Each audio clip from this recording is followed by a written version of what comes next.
اور کہا وعلیکم السلام، آپ کیسے آئے؟ کہا اللہ نے مجھے چٹان ملا، میں عیسیٰ روح اللہ کا نبی ہوں۔ کہا مرحبا نبی کا آپ کی آمد۔ کہا آپ اس چٹان میں کیسے، ماجرا کیا ہے، آپ اپنے بارے میں کچھ بتائیں۔ کہا کہ اے عیسیٰ میری عمر 1000 سال سے زیادہ ہے، میں نے اللہ کی خوب عبادت کی، رب راضی ہوا، رب نے ارشاد فرمایا کہ اے میرے بندے مانگ، کیا مانگتا ہے؟ تیری عبادت سے میں خوش ہوں۔ میں نے کہا مولا مجھے صرف تیری عبادت سے محبت ہے، تجھے سجدہ کرنا مجھے بڑا اچھا لگتا ہے، مولا یہ دنیا کی فکر مجھ سے دور کر دے، دنیا مافیا سے میں دور ہو جانا چاہتا ہوں، ایک ایسی جگہ، ایک ایسی تنہائی عطا فرما کہ جہاں صرف میں تیری عبادت کر سکتا ہوں، تو ہو میں ہوں اور تیری یاد ہے۔ رب نے مجھے چٹان کو پھیر دیا۔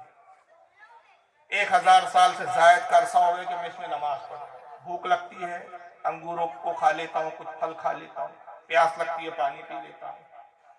1000 سال سے اسی طرح زندگی گزر رہی ہے۔ عیسیٰ علیہ السلام حیرت میں پڑ گئے، سجدے میں گرے، مولا اس بندے کا کیا مقام ہوگا، کیا بلندی ہوگی اس مقام اس بندے کی، ایک گناہ اس کے نام اعمال میں نہیں ہوگا۔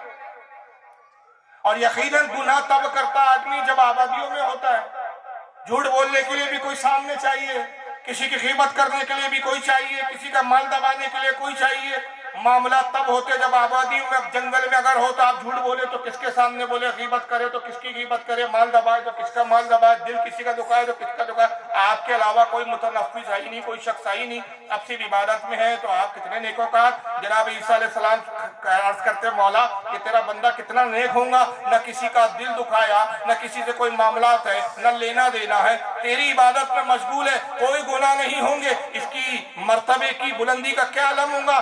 رب نے ارشاد فرمایا عیسیٰ حیران نہ ہو، آخری پیغمبر محمد صلی اللہ تعالیٰ علیہ وسلم کو جب مبعوث کروں گا تو صرف ایک رات ایسی دے دوں گا کہ 1000 مہینوں سے بہتر رات ہوں گی۔ اس رات میرے محبوب کا ایک امتی 2 رکعت میری بارگاہ میں خلوص دل سے پڑھ لے گا، اس بندے کی عبادت سے زیادہ ثواب اس کے نام اعمال ہوگا۔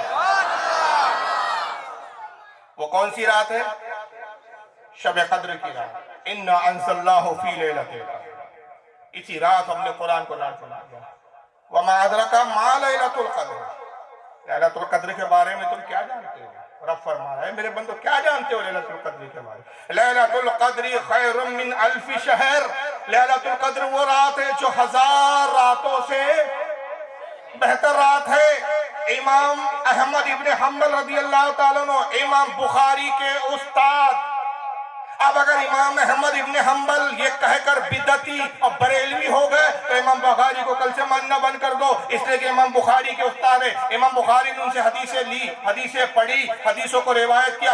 امام احمد ابن حنبل فرماتے عزیز غور تو کر، جس رات قرآن اترا 1000 راتوں سے افضل رات ہے، اور جس رات خود صاحب قرآن اترا وہ رات کتنی افضل و اعلیٰ۔ سبحان اللہ سبحان اللہ۔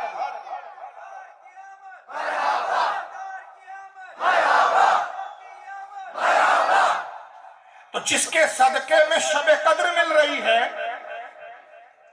جس کے صدقے میں رمضان عطا ہو رہا ہے، جس کے صدقے میں عید الاضحیٰ عطا ہو رہا ہے، جس کے صدقے میں اللہ تعالیٰ اس امت کا وہ اجر اور وہ ثواب کہ شب قدر کو 2 رکعت نماز پڑھ لے 1000 سال کی عبادت سے بہتر کوئی امت اس امت کا۔ تو یہ امت کو شرف کس کی وجہ سے ملا؟ آپ کے اعمال کی وجہ سے کہ مصطفیٰ کی وجہ سے؟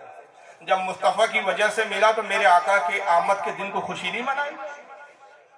کہ آقا نہ ہوتے تو ہمارا یہ مرتبہ کہاں ہوتا؟ جناب عیسیٰ علیہ السلام نے جب یہ بات سنی سجدے میں گرے، عرض کے خالق کائنات تو نے مجھے نبی بنایا، تیرا شکر و احسان ہے رب قدیر، میری التجا ہے کہ محمد کی امت میں مجھے بطور امتی مبعوث فرما۔ جناب عیسیٰ علیہ السلام کی دعا قبول ہو گئی، قرب قیامت امتی کی حیثیت سے تشریف لائے۔ جس امت میں آنے کی تمنا ایک نبی کرے، عیسیٰ روح اللہ کرے، اللہ نے ہم پر کتنا بڑا احسان کیا کہ اس امت میں ہمیں پیدا کر دیا، اس نبی کا ہمیں غلام بنا دیا۔ یہ بندہ بتا کسی میں لگا ہوگا دلیل کیا ہے؟